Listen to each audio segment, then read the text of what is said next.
ating pag-uusapan. Dito ba walang panis at malamig na balita? May init at chikahan lang ang ating pasasabugin. Richard Gutierrez may espesyal na regalo sa kanyang fans. Ano kaya ito? Sharon Cuneta at Gabby Concepcion, posible bang magka-comeback movie? At sex bomb Jopay, buntis! Iiwan na nga ba niya ang pag-aartista? Sasagutin niya yan dahil uupo si sex bomb Jopay sa ating hottest seat. Pero bago yan, wala munang kukurap dahil eto na ang pasabog in a flash.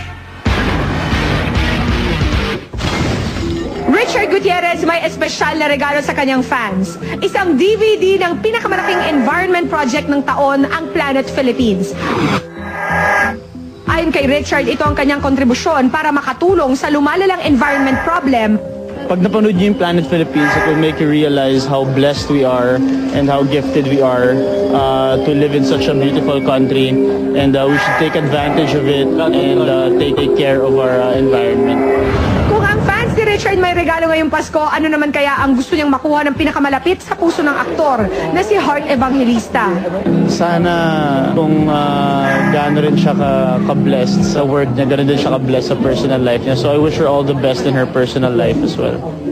Isa sa inaabangan ngayon sa big screen ang baliktambalang Zoren Legaspi at Rufa Gutierrez sa pelikulang Shake, Rattle and Roll 11. At ngayong may kanya-kanya na silang buhay at pamilya, may na-miss ba sila sa isa't isa? We have a good working relationship at nakikita ko pa rin naman na nandun yung chemistry namin. Marami pa rin kinikilig sa amin. So, ito yung gift namin sa mga Rufa Zoren fans. Oh my gosh, nabuhay sila. At dahil mas mature at mas marami ng karanasan sa pag-arte, isiniwalat ni Zoren na mas bigay todo siya sa pelikulang ito, lalo pat si Rufa ang kasama niya rito. Mas okay kami ngayon dahil wala na kaming mga inhibition. When we talk about our past, parang we're just kids, you know? Pinag-uusapan na hindi ka nahihiya. Sex bomb Jopay, buntis? Ang katotohanan sa intrigang ito malalaman mamaya sa Chika Minute Explosive.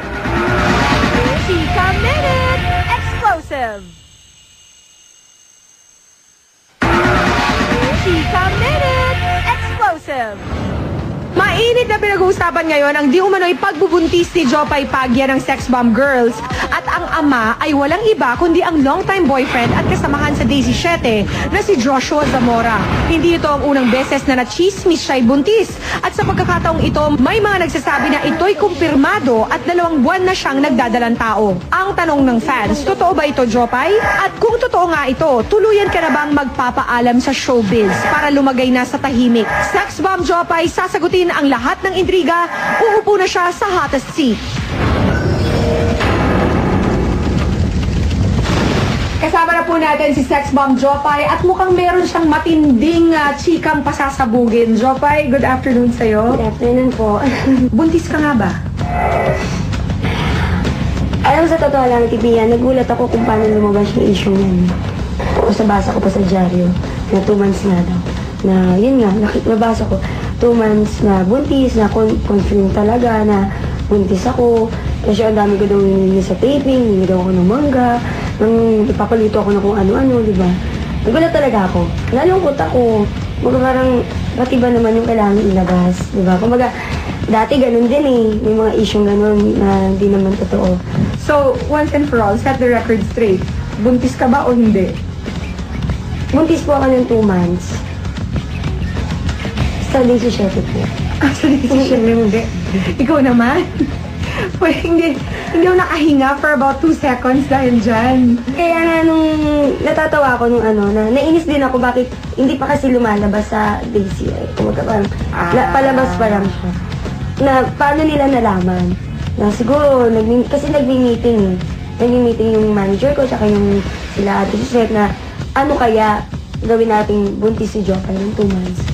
Siguro yun yung narinig niya na confirm daw siya na buntis talaga ako. Na, yun, tapos si Joshua hindi pa niya alam. Kaya nagulat din siya.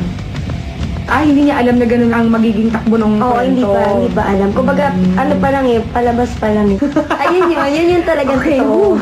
At least, mabuti ng malinaw. Opo. Nakaka-apekto ba yun sa image mo? Totoo po, nakaka-apekto po talaga. Kasi, sex ba manghawak po namin mga bata, di ba po?